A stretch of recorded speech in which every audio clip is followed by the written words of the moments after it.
I often get asked how I ended up where I am today. No, not at the beach, but we can talk about that another day. I mean teaching Python, developing simulations, and consulting with big companies.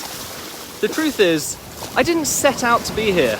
If you told me back in the day when I was sitting in front of my Amiga 1200 at the tender age of 3 that I'd one day be teaching engineers and scientists how to simulate complex systems, I would have told you to bugger off.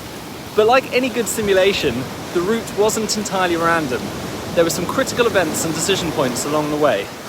It all started with a pile of PC Gamer magazines, a Pentium processor, and a borderline unhealthy obsession with games like Diablo, Baldur's Gate, and StarCraft. Now, these weren't just games, they were my first experiments in systems thinking. Each game is a microcosm of the real world, filled with variables and equations to solve in real time. I didn't know it at the time, but these games were my portal into simulation.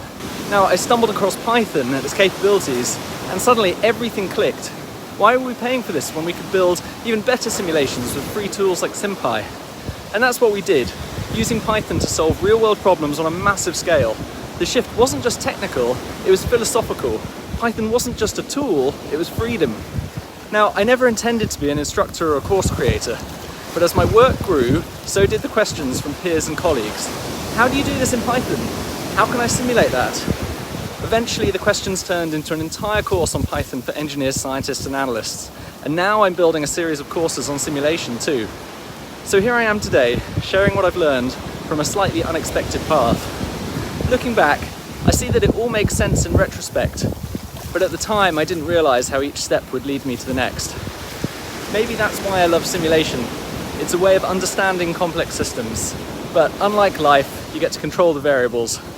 Well, most of them anyway.